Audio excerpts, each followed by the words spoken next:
organizer of the Osra Image 2022, welcome you all to this year's award gala night and artist night.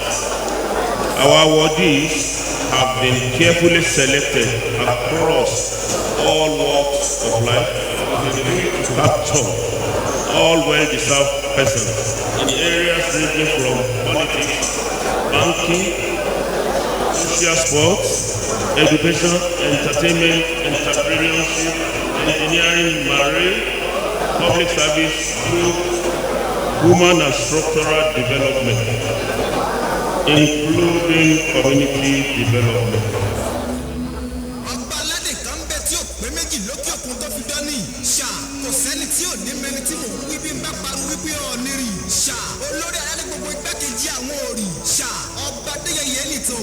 Bàbá tó respect gbogbo wa ṣá olórúkọ tó